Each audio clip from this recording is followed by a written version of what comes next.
ये क्वेश्चन देख रहे हैं अब हम। यहाँ से हम स्टार्ट कर रहे हैं डिस्काउंट रिलेटेड क्वेश्चंस। ठीक है, डिस्काउंट रिलेटेड क्वेश्चन में हम पहले ही समझ चुके हैं कि मैन्युफैक्चरर जो है वो सेलिंग प्राइस के ऊपर एक और प्राइस रखता है जिसे हम मार्क्ड प्राइस कहते हैं।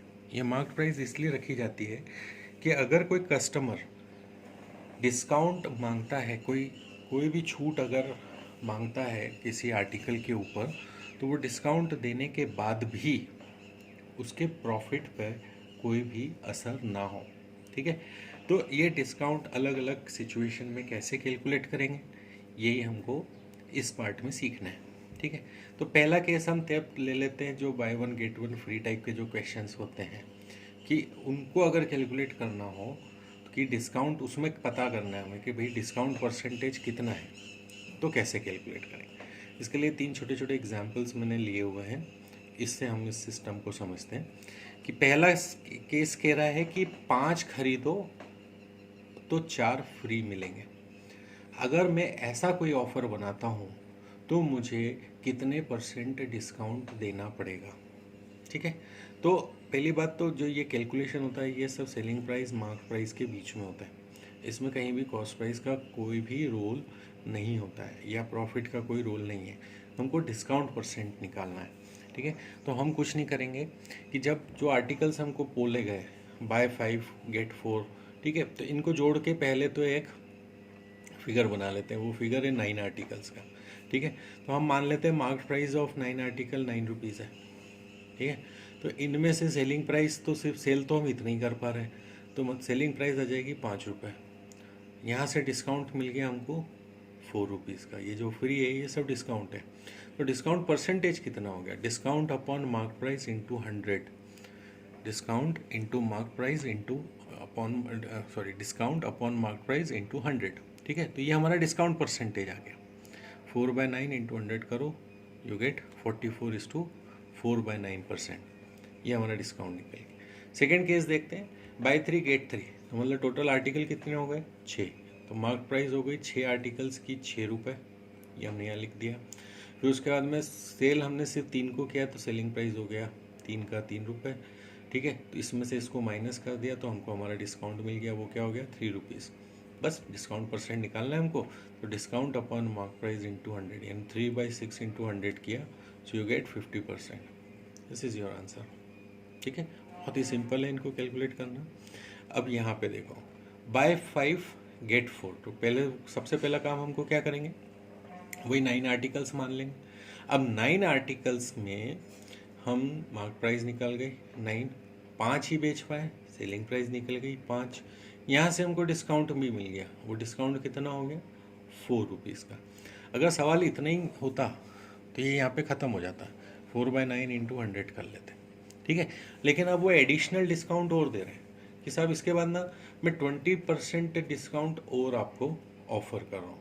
अब वो 20% डिस्काउंट किस पे दे रहा है, वो सेलिंग पे दे रहा है। जो आपने ख़रीदा है उस माल पे मैं आपको डिस्काउंट दे रहा हूँ। ठीक है, तो आपने 5 यूनिट्स का माल खरीदा है, 5 यूनिट्स का 20% निकालते तो 1 यूनिट आता है, यानी 1 यूनिट उसने और कम कर दिया। ठीक है, तो एक तरीके से बाई 4 गेट 5 फ्री हो गया वो एक।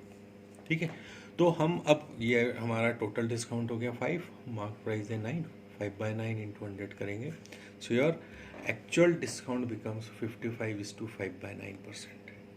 ठीक है, तो इस क्वेश्चन में बस ये एडिशनल डिस्काउंट के लिए बस ये ध्यान रखना है कि सबसे पहले तो जो फ्री वाला डिस्काउंट है वो निकाल लो, उस डिस्काउंट के बाद जो सेलिंग की है उस सेलिंग में ये एडिशनल डिस्काउंट निकाल के और हमारा जो इनिशियल डिस्काउंट था उसमें वो चीज़ ऐड करेंगे तो हमारा फाइनल डिस्काउंट आएगा। फिर इस फाइनल डिस्काउंट को मार्क प्राइस से डिवाइड करके इंटू 100 करेंगे तो हमारा फाइनल डिस्काउंट परसेंटेज आ जाएगा। इस क्वेश्चन में कोई प्रॉब्लम नहीं होना चाहिए, है ना। तो अब आगे दूसरा क्वेश्चन देख लेते हैं क्या कह रहे हैं। ये क्वेश्चन देखो, इस क्वेश्चन में एक शॉपकीपर है, वो क्या कर रहा है, पहले 25% डिस्काउंट दे रहा है मार्केट प्राइस पे और फिर 30% कमा भी रहा है। ठीक है, मतलब 25% डिस्काउंट देने के बाद भी उसकी कमाई कितनी है 30% की है।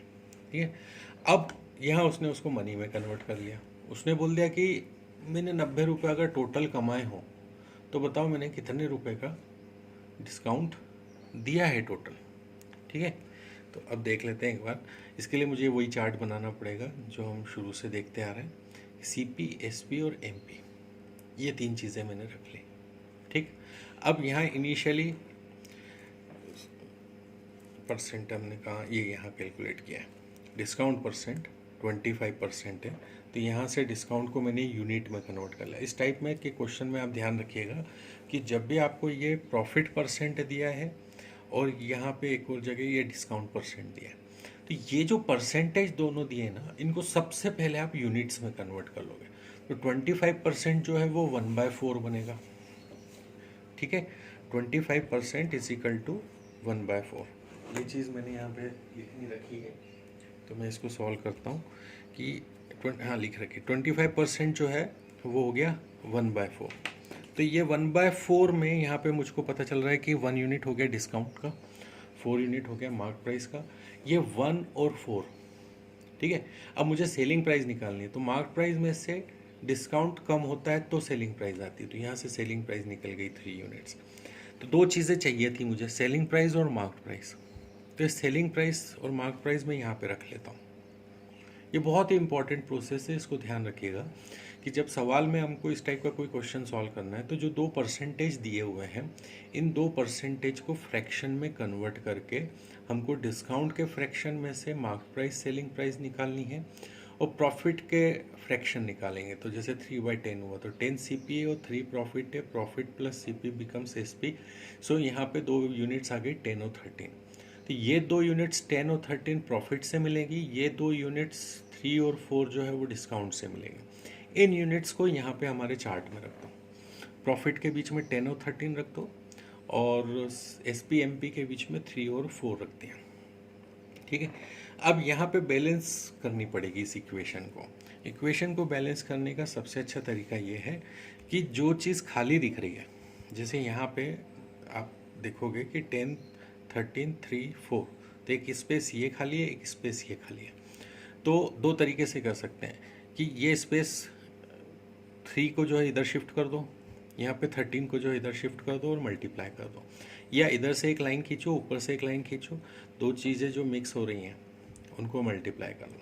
ठीक है, तो यहाँ पे आ गया हमारा 13, इनको मल्टीप्लाई करने पे आ रहा है 39, और अब यहाँ पे इनको मल्टीप्लाई करने पे आ रहा है मेरा 52। तो ये 3 चीज़ें मिल गई, 30, 39 और 52। ये प्रोसेस सबसे इम्पॉर्टेंट है इन क्वेश्चन को सॉल्व करने में। कुछ भी नहीं करना होता, फिर से रिपीट कर रहा हूँ आपको। प्रॉफिट बोला 1/4 होता है, तो 5 और 3 और 4 ये 2 चीज़ें हमको यहाँ से ये प्रॉफिट है, डिस्काउंट प्रॉफिट का हमने रेशो 30% पे निकाला था, राइट। तो 3 और 10 था, तो 10 और 13 2 वैल्यूज़ आएंगी, वो 10 और 13 यहाँ पे रखना है। फिर डिस्काउंट परसेंट से जो 1/4 में हमारी 2 वैल्यूज़ आई 3 और 4, उसको यहाँ रखना है। अब इनको इक्वेट करना है, बैलेंस करना है। तो यहाँ पे 13 × 3 आ गया मेरे पास 39, लेकिन यहाँ सिर्फ 10 है।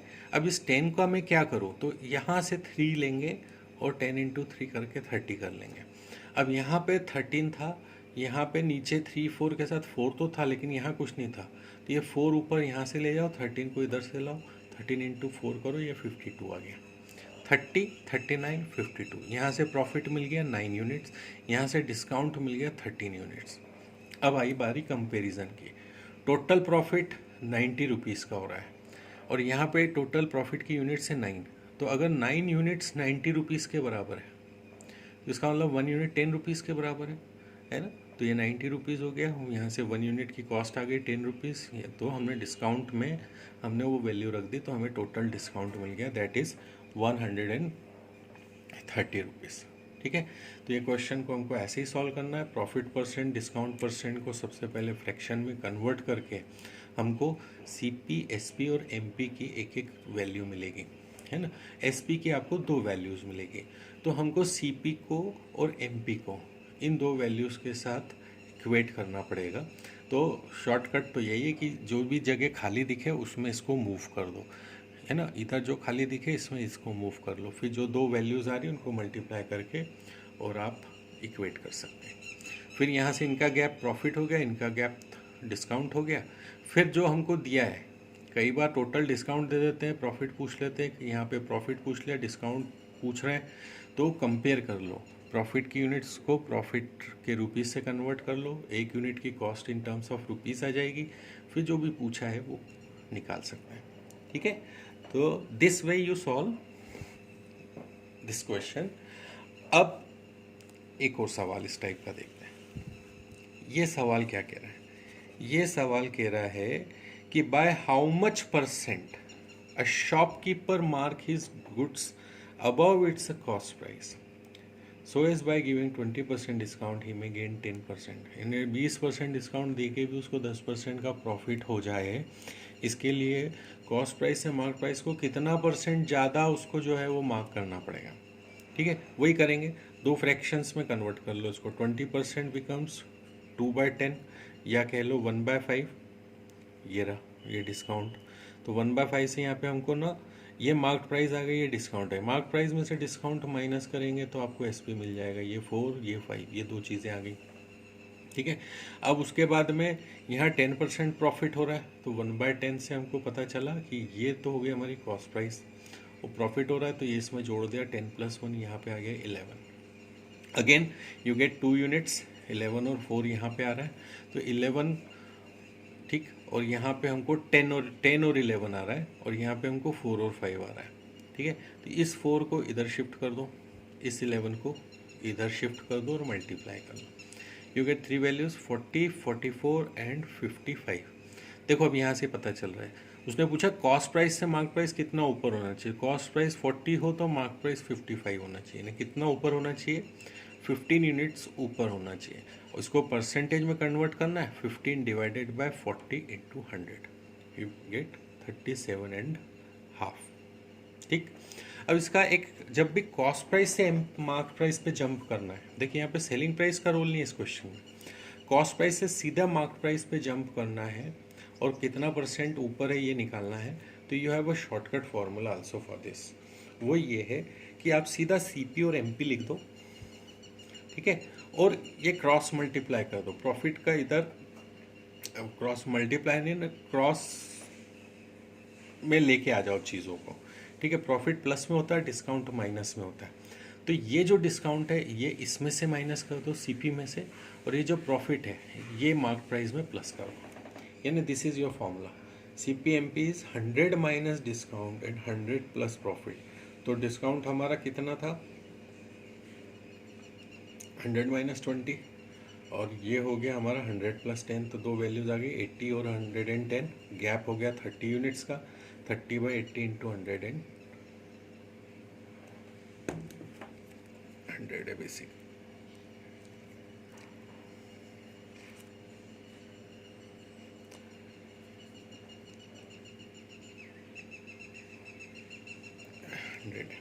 ठीक है, तो 30/80 इंटू 100 करेंगे, सो यू गेट 37.5%।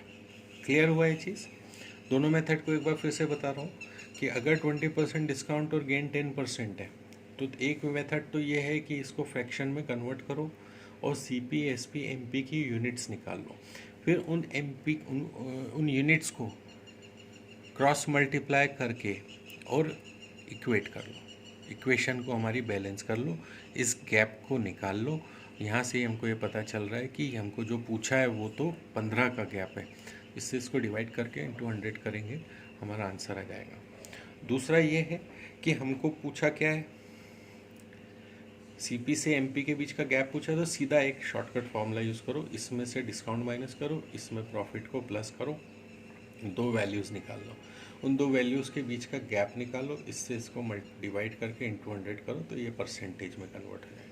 ठीक है, तो इस तरीके से हम ये क्वेश्चन को सॉल्व कर सकते हैं।